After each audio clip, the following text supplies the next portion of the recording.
Well, hello everybody and welcome back to the channel. Friends, it's time for another edition of Saturday Morning React-TOONS, this time featuring Robotech episode 79, Frostbite. Friends, we only have a handful of Robotech left, and the only thing on our agenda, the target at the end of the tunnel, hopefully it's not a train, is Reflex Point. Nothing to it but to do it, friends. If you could do me a quick favor, though, and hit that like button, smash that subscribe, ring that bell for notifications. It greatly helps out a small channel, and it allows me to alert you next time it's time for Robotech or any of our Saturday morning React-TOONS. And of course, if there's anything that we do that you would like early or in its full-length format, the link to our Patreon is in the description. And if you're not a fan of Patreon, consider YouTube memberships. You'll get all of our episodes at least a day early. But my dear friends, all of that is then and this is now, and now it's time to jump in our Veritex because we're off to Robotech, episode 79, Frostbite. Prepare to engage maximum warp reaction. And away we go!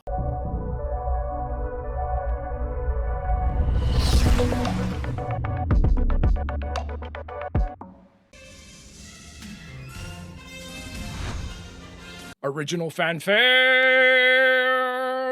No flash. Except for the end, when I flashed. Oh, friends, I gotta keep my head straight. I gotta enjoy every episode, and don't think about the fact that Robotech's almost over.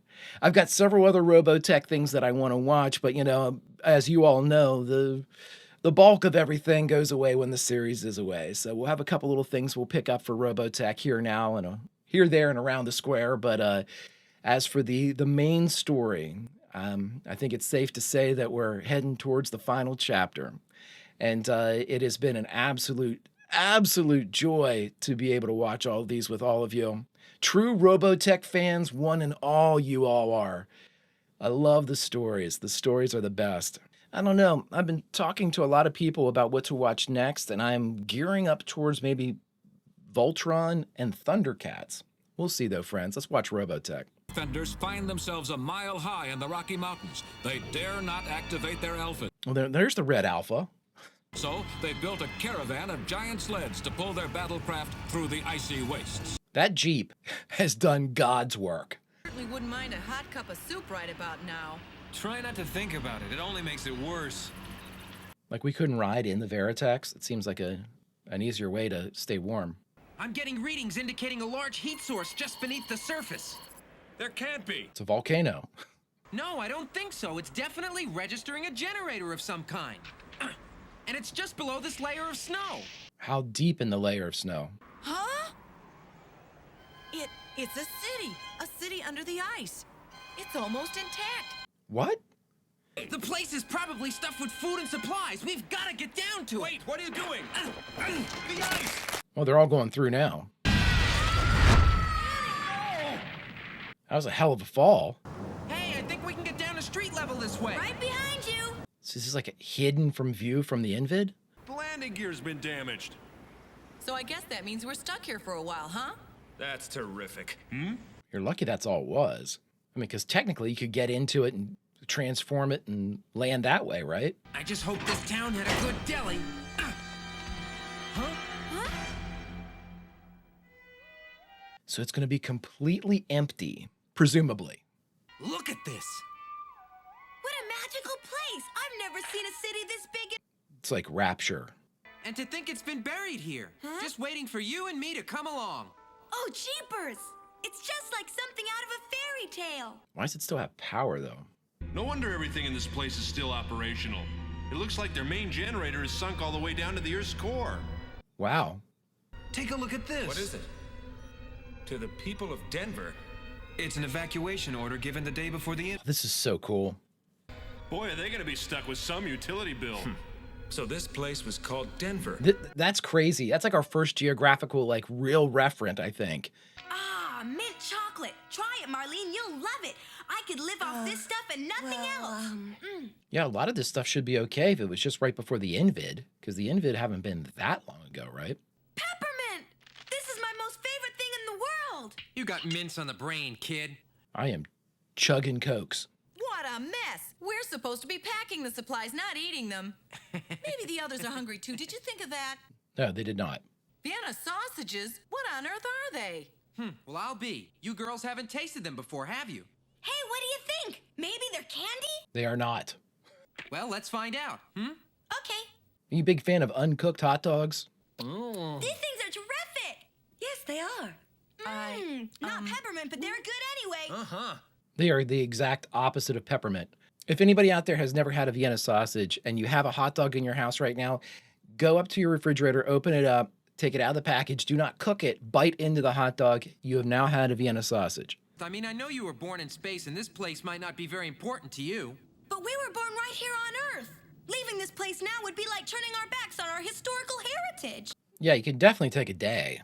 We're not going out. We have to repair the landing gear anyway. Maybe they're right. Maybe I am an old stick in the mud. Do you think they're right? Oh. Marlene, how about a guided tour of the city of Denver? What do you say? Are you... Or how about I knock you to the ground?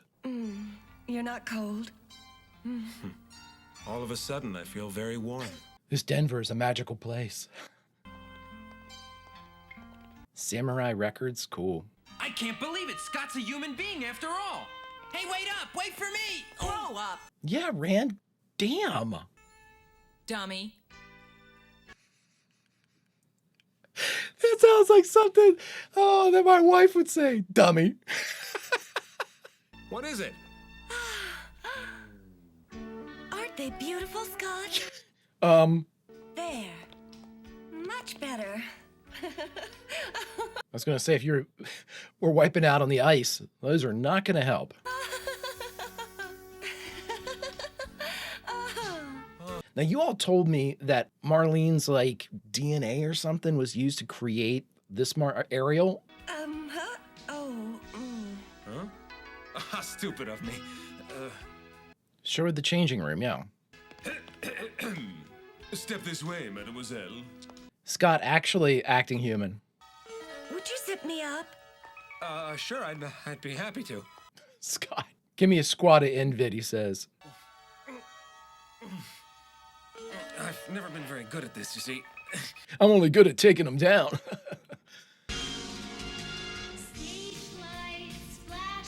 Oh my God, flashbacks. It's a good time for Min May. To be very, this is where she should pop up. Perfect. Really? I really don't know any other way to ask Boy, I you forgot this, how but bad that song is. It's really unreal, everybody. Don't tell me you're gonna give up already. Yeah, it's just too boring. Well, how do you ever expect to improve at anything if you just keep giving up? You gonna have a lot of call for pinball?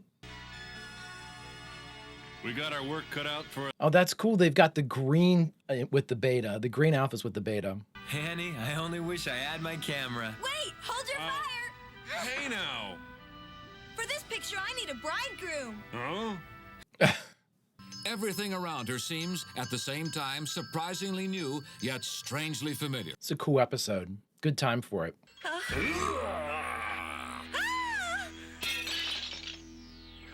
hi.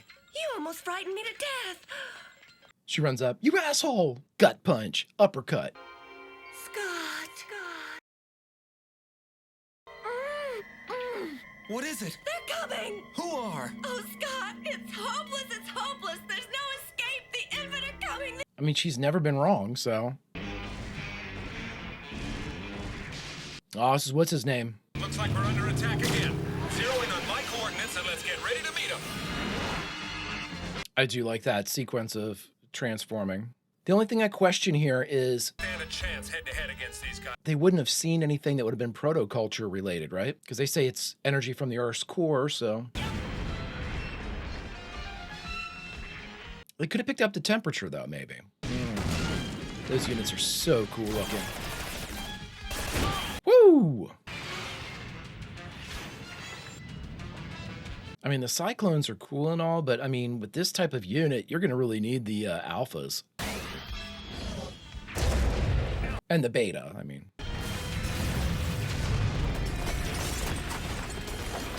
I mean, those rockets did shit to that thing. Unit is so cool looking, though. Boy, this high altitude altitude's beginning to wear me down a little. You don't have air in there? Oh, great shot.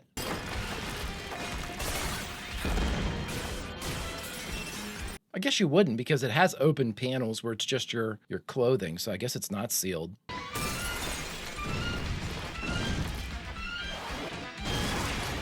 Damn.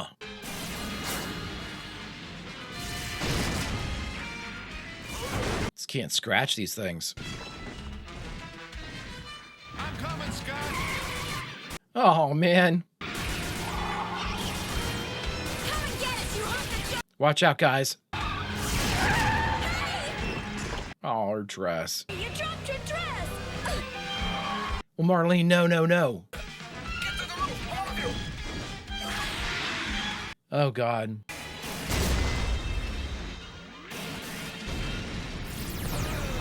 Good shooting there. You hit something. Oh, he took his arm off. Maybe you can get it under enough stuff now that it's got one arm. Hey, wait a minute! Where's Annie, Lunk, and Marlene? Has anybody seen them? They're here. God! The Super Jeep made it back up here. Okay, Scott, we're ready to go. Right. Let's get the heck out of here. You don't have to go home, but you can't stay here. Okay, let's move out, but keep in radio contact.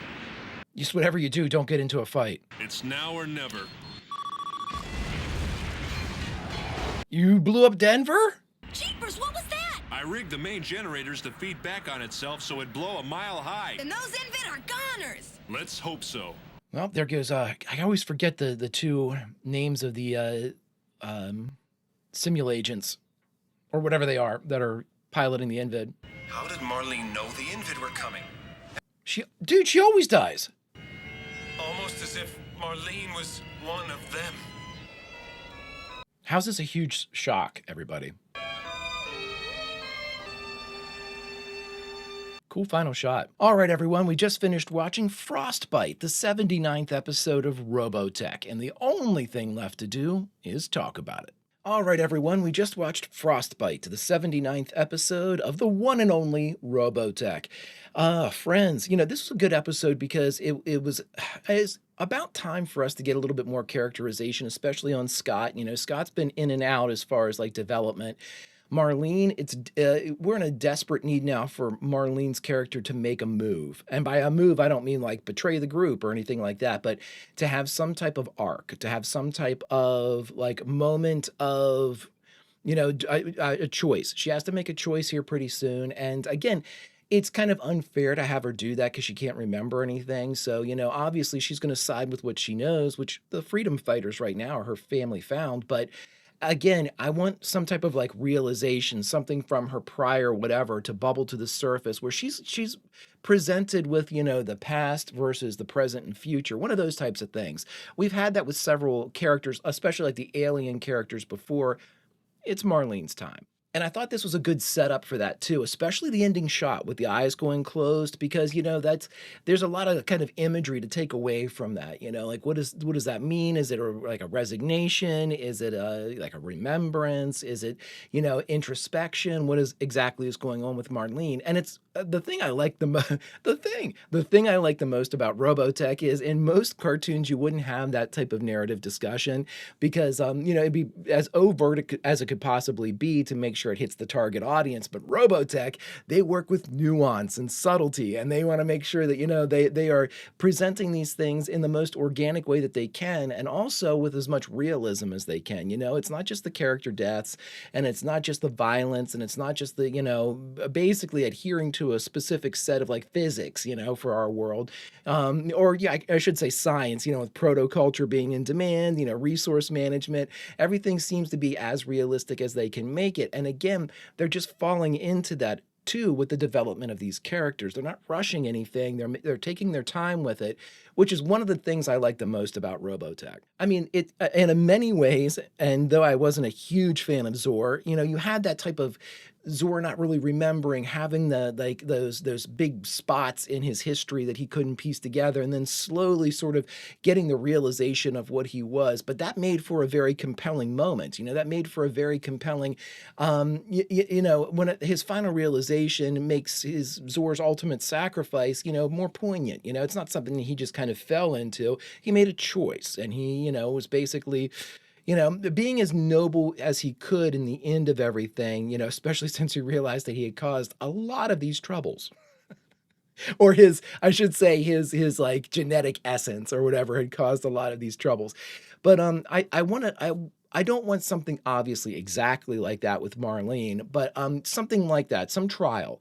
She needs to have some kind of test of faith, not necessarily to, like, again, not to see if she would betray the freedom fighters, but more for herself. Like, okay, I don't need to be like, compromised every time the Invid are around. I have made a choice. I am with the freedom fighters come hell or water high. I'm going to be able to stick it out, be with them, and not have to worry about maybe potentially succumbing to something else, or again, being just like debilitated whenever they're around because you're grabbing your head. She needs to have some type of like come to Jesus moment with that. I really do applaud them too for slow rolling Marlene the way they did. And they really did. They really slow rolled her because, you had for the longest time, I mean, she was basically silent. She didn't say anything. Any type of character development we had for her was kind of imposed on her by other members of the group, our own speculation because of her Invid heritage. So, we had a lot of kind of like if and a lot of guesswork flying off of the character of Marlene. And slowly but surely, she's been able to kind of exert her own personality that's come out, no more so than this episode of Frostbite. And in so doing, in making Marlene sort of start to grow and making Marlene start to develop, we're finally able to see something happen with Scott.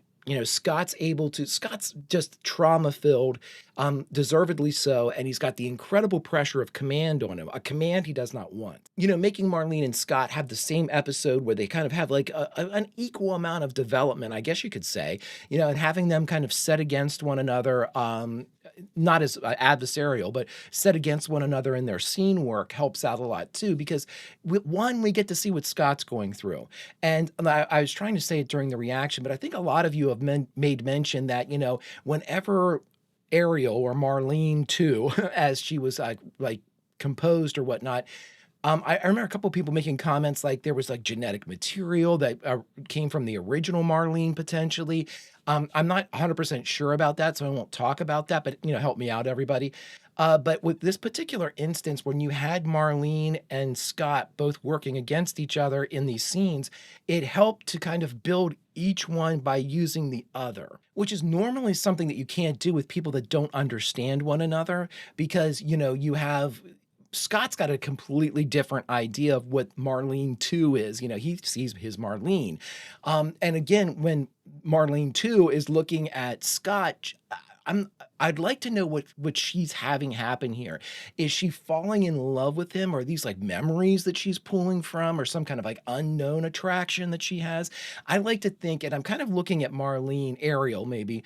I'm just going to say our Marlene. Marlene is the one that we currently have in the group, and old Marlene, I hate to say that, is the one that died upon the beginning of the series or beginning of this arc.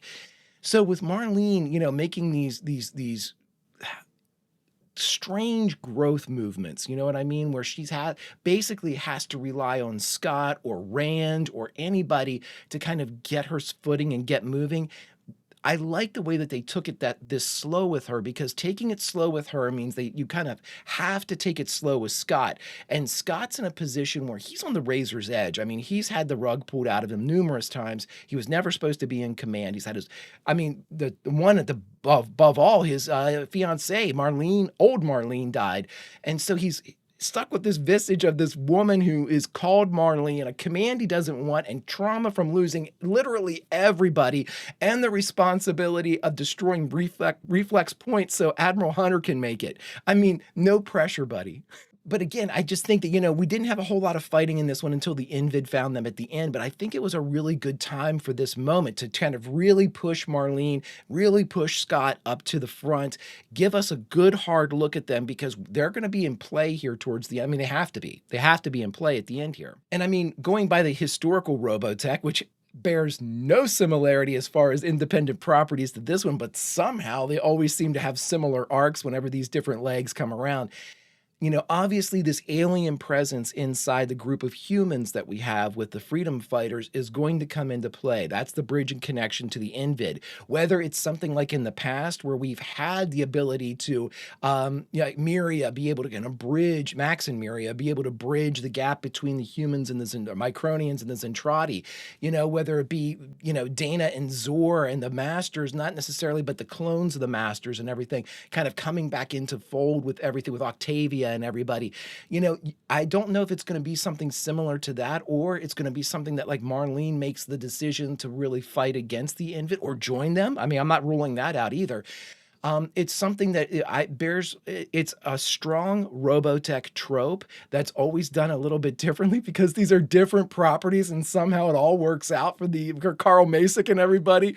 It doesn't all work out. I know it's a ton of work that they threw into this, but I think it's really interesting. But we have that moment coming, friends, and I think setting Marlene up in this episode and getting Scott where we need him to be as far as his kind of feelings and relationship and outlook and attitude towards Marlene makes what's to come very, very interesting to me. Friends, if you could do me a favor, hit that like button, smash that subscribe, ring that bell for notifications. It greatly helps out a small channel and it allows me to alert you next time it's time for some Saturday morning React-TOONS or a little Robotech. And of course, if there's anything that we do that you would like early or in its full-length format, the link to our Patreon is in the description. And if you're not a fan of Patreon, consider YouTube memberships. You'll get all of our episodes at least a day early.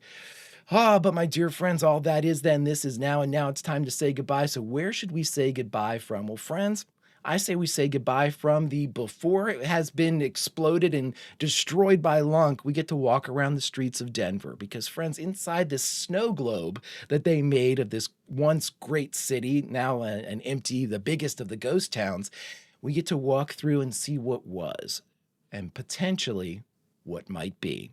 Friends, until we watch the end of this incredible arc, incredible series, and incredible tale, Vulcan roll, and I'll see you.